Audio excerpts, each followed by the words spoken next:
궁금한 이 종목 세븐, 이것 하나만큼은 정확합니다. 저희 가격 라인과 핵심만 콕콕 집어서 전략 세워드리고 있고요. 77초 안에 다 끝내드리죠. 그럼 첫 번째 종목부터 살펴보겠습니다. 자, 일단 뭐 첫 번째 종목 먼저 한번 살펴보실 종목이 2495번님이 문의하셨는데요. 큐리언트를 한번 문의하셨습니다. 이분이 큐리언트를 27,000원에 50%를 보유하고 있는데 어떻게 해야 될까요? 라고 문의를 하셨습니다. 자, 일단 큐리언트라는 기업을 조금 알고 가실 필요가 있어요. 이 기업이 이제 기술 특례 기업이거든요. 우리가 이제 기술 특례 기업 같은 경우에는 우리가 뭐 신보사라든지 아니면 기업평가원이라든지 기업 데이터 그 세 군데 중에 두 군데에서 합격을 해야지만 우리가 이 기술 특례 기업 제도로 상장이 될 수가 있는데, 문제는 다른 여타의 기술 특례 기업과 이 큐리언트는 조금 다른 점이 있어요. 다른 여타의 기술 특례 기업들, 뭐 아이진이라든지 뭐 또는 우리가 뭐 지금 앞서서 신라젠이라든지 이런 기업들 같은 경우에는 기술 특례 기업들이라도 결국에는 매출이 어느 정도 나타나는 기업들이거든요. 하지만 이 큐리언트 같은 경우에는 매출 자체가 없습니다. 한마디로 앞에 있는 기술력만으로 지금까지 올라왔다고 보시면 돼요. 근데 문제는 뭐냐면 지금 하고 있는 부분 자체가 대부분 다 임상 1상이에요. 그 말은 임상 2상, 3상까지 거치려면 약 8년에서 10년 정도의 시간이 걸리는데, 결국에는 우리가 기술특례 기업은 5년 동안 적자여도 거기에 따라서 뭐 추가적인 관리 종목 지정이 안 됩니다. 그런 부분에서 시간적인 부분 상당 부분 소요될 수 있다.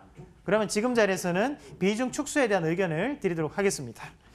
자, 다음 종목 이어서 한번 같이 보도록 하겠습니다. 다음 종목은 호텔 신라 한번 같이 보겠습니다.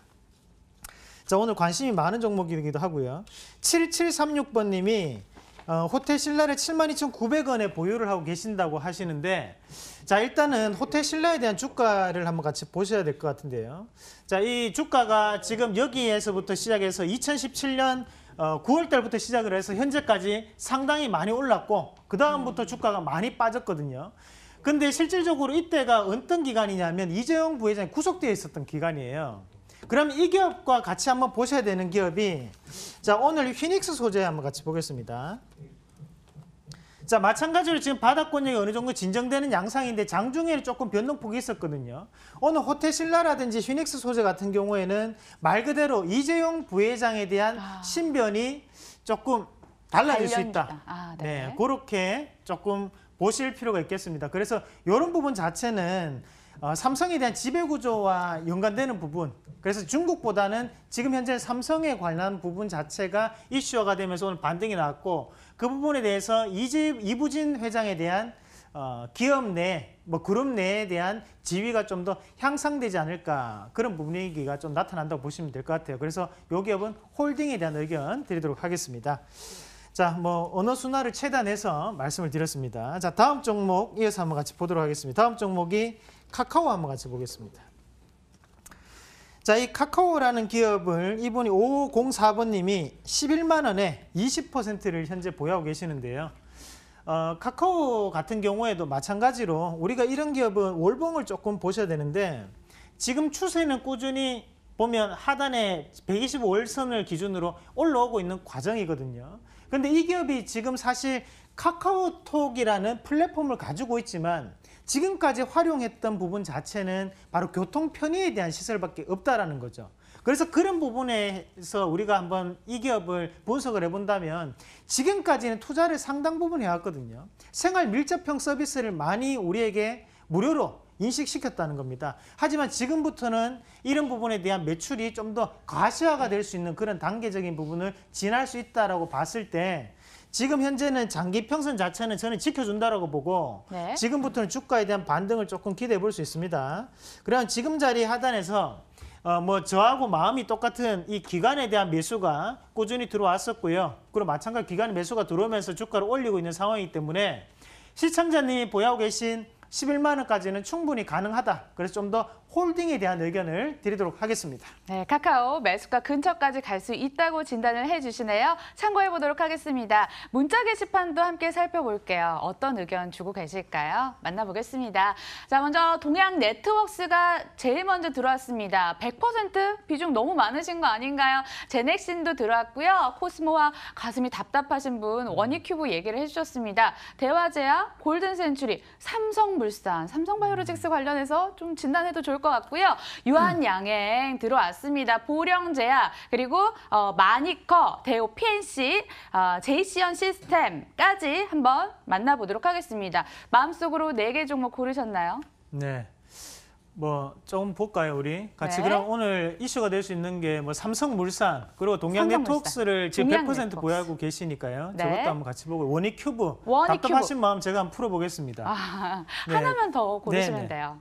뭐 한 개 찝어주시죠. 마지막 한 저는요. 개는. 네. 제약주. 보령제약 지금 사도 될까요? 아하, 네, 살까 알겠습니다. 말까 고민까지 한번 만나보도록 하겠습니다. 그럼 첫 번째 종목 삼성물산부터 전략 세워보겠습니다. 네, 뭐 일단 지금 삼성물산을 보여 계시는데 이분이 가격대는 안 적혀 있어요. 대신에 앞으로에 대한 전망이 어떻게 되느냐 이 부분 자체를 보유하고 계신 분의 입장에서 한번 제가 풀어서 말씀을 좀 드리도록 하겠습니다. 일단은 우리가 삼성그룹에 대한 전반적인 부분 자체를 이해를 할 필요가 있는데 네. 자, 삼성그룹이라는 것은 비금융과 금융사는 나뉘는데 우리나라 상법상 금융사는 비금융에 대한 이런 계열사를 보유하고 있으면 지주사가 될 수가 없습니다. 마찬가지로 비금융도 금융에 대한 계열사를 보유하고 있으면 지주사가 될 수가 없거든요. 그러면 금융사에서 삼성그룹이 지주사로 세우기 위해서 가장 지금 추구하고 있는 게 삼성생명이고 비금융에서 지주사를 세우고 싶은 것이 이제 삼성물산이거든요. 하지만 이 삼성물산 같은 경우에 이런 합병 절차를 거치면서 삼성바이오로직스에 대한 평가 차익 자체도 여기에 포함되어 있었다는 거예요.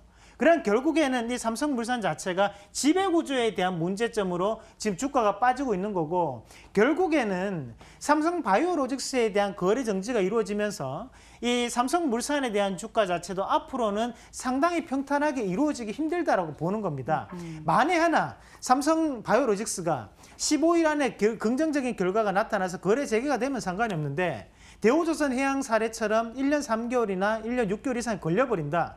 그러면 결국 이 삼성물산에게도 큰 타격을 보는 거거든요. 그런 입장에서 봤을 때 우리 만약에 이 방송을 시청하고 계신 시청자분들이 이 삼성물산이라는 기업을 보유하고 계신다면 일단 반등에는 비중 축소라도 조금 하셔가지고 리스크 관리를 조금 하실 필요는 있으세요. 그래서 15일 전후가 제일 중요합니다. 15일 전에 삼성바이오로직스에 대한 문제가 해결될 수 있는지 여부.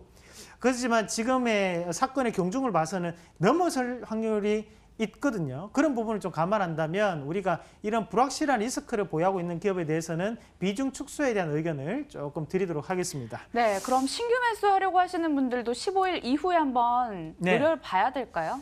일단 지금 이재용 부회장에 대한 신변이라고 할까요? 뭐 삼성의 지배구조에 대한 부분에 변화가 좀 있을 수 있습니다. 그래서 이 기업 같은 경우에는 15일 뒤에도 조금 고려를 하셔야 되는 차라리 우리 방송 보면서 제가 말씀드린 종목을 조금 더 관심을 가지시는 전략이 낫지 않나라는 의견까지 드리도록 하겠습니다. 네, 매수도 보수적으로 하라고 말씀을 해주시네요. 자, 이어서 동양네트워크스 한번 살펴볼까요? 네네. 비중도 많으셨는데 100%잖아요. 네, 이분이 100%를 보유하고 계시는데 3,100원에 보유하고 계십니다. 이 전형적인 이제 차트 보고 사신 것 같은데 우리가 이제 이런 자리 자체가 뭐랄까 이제 차트적으로 봤을 때는 항상 고가 권역 이후에 여기까지 내려오면 사실 5,460원이잖아요.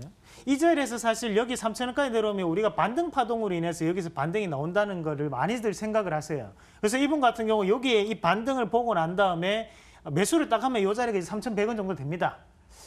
이분이 이런 가격대에 좀 접근하신 것 같고 대신에 우리가 이런 과정을 조금 보신다면 앞에서 이 동양 네트워크스 같은 경우에는 자, 흐름 자체가 지금까지 좋지 못했거든요. 그러고 난 다음에 하단에 보시면 많은 거래가 이루어졌는데 이런 자리 자체가 세력의 매집이라고 봐야 돼요. 그럼 이 가격대는 1,300원, 1,400원이랑 이 자리에서부터 이 자리까지 약 300%가 올랐습니다. 네. 그러고 난 다음에 지금 조정이 보이면 당연히 이 조정폭 자체가 좀 더 깊어질 수 있다는 것을 감안을 하셔야 돼요.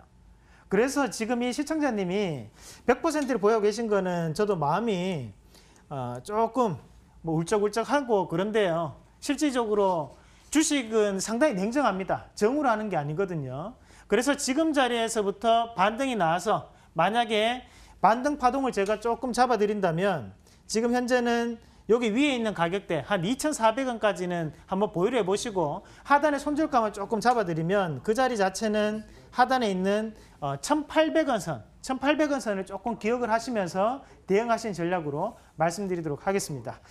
네, 다음 종목 이어서 곧장 한번 같이 보도록 하겠습니다. 원익큐브가 기다리고 있거든요. 네, 원익큐브를 3,022원에 지금 현재 30%를 보유하고 계시고요. 지금 주가가 빠져가지고 힘들다고 많이 말씀을 하시는데 일단 이분 같은 경우는 이 3,020원에 사셨을 때 몰라요. 정보를 받으셨나 모르겠는데요. 이 원익큐브 같은 경우는 폴더블 스마트폰에 대한 수혜를 받을 수 있는 종목 중에 한 개입니다. 그래서 우리가 폴더블 폰이라는 게 이제 플렉서블에 대한 연장선상에서 있는 거거든요. 그런데 원익큐브 같은 경우에 그에 따른 가공 기술을 보유하고 있는 회사입니다. 그래서 주가 자체가 많이 들썩들썩거렸었는데 앞서서 이 폴더블 스마트폰에 대한 루머가 돌았을 때 4,400원까지 주가가 올라왔었고 그러고 난 다음에 주가가 이제 빠져 있는 과정이었거든요. 그런 부분에서 우리가 판단해서 본다면 지금 자리에서는 굳이 파는 것보다는 좀 더 보유하시는 전략이 좀 필요하시고 대신 가격대가 지금 한 10% 정도 빠져 있기 때문에 손절감을 조금 잡아드리면 이런 자리는 조금 고생을 좀 시킬 수 있어요. 그래서 하단에 있는 2,500원까지는 홀딩 의견을 드리겠고 만약 이 자리가 무너진다면 정리하고 난 다음에 다시 한번 사보자. 왜냐? 얘들이 납품이 안 들어갔을 확률도 고려를 해야 되기 때문에 그렇게 정리하도록 하겠습니다. 네, 마지막 종목으로 보령제약이 기다리고 있는데요. 11월 9일에 우리가 추천했던 종목이네요. 그때 사셨더라면 6% 수익이 났을 상황인데 지금 사도 될까? 이렇게 여쭤보셨습니다. 10,000원대 사도 되는 자리인가요? 네. 그래서 사실 이 종목을 고민을 하고 있었는데 우리 안신앵커 또 이 종목 딱 찍었습니다. 이 종목을. 그래서 제가 뭐 어쩔 수 없이 좀 더 말씀을 좀 드려보면 이 보령제약 같은 경우 우리 지난주 금요일 날 말씀을 드리고 난 다음에 오늘까지 약 3번째 우리가 적삼이 이루어지는 자리거든요. 적삼이라는 것은 이제 추세가 바뀐다라고 흔히들 얘기를 많이 하는데요. 아직까지는 뭐 추세를 곧장 이래 올라간다 그렇게 보기는 조금 어렵고 다만 우리가 이 기업 같은 경우에는 조금 장기적으로 봤을 때는 긍정적이라 볼 수 있는 것은 보령제약이 전에 이제 실적 발표를 했는데 실적이 상당히 좋았습니다. 뭐 제가 항상 우량주를 말씀을 드리는 부분도 바로 이런 부분 때문인데 결국에는 뭐 삼성바이오로직스가 어제 거래 정지되니 오늘 바이오 제약주에게 큰 타격이 있을 것이다. 그것은 뭐 루머였을 밖에 없고 지금은 결국 제약주들도 반등 나오고 있거든요. 그중에서 이런 보령제약 같은 경우에는 기초가 워낙 탄탄하고 주가를 뽑아내는 과정이고 그리고 카나브라는 신약에 대한 인기 상품이 있기 때문에 지금 자리도 저는 사는 건 무방하다라는 의견까지 드리도록 하겠습니다. 그래서 이 자리는 대신 지금 사시면 고가권역이 한 요 정도까지 한번 올라오거든요. 네. 그 자리 자체가 현재 볼 때는 한 11,500원에서 12,000원 정도를 좀 생각하시고 지금 하단에 있는 기관의 매수가 조금 더 적극적으로 들어온다면 더욱더 좋은 종목이다라는 의견까지 드리겠습니다. 네, 지금 1,700원에 움직이고 있는 보령제약 11,500원까지 목표 주가 봐도 된다라고 말씀을 해주셨습니다. 이렇게 종목 상담 진행을 해봤고요. 7% 급등이 예상되는 유망주 어떤 종목이 기다리고 있을까요? 지금 바로 만나봅니다.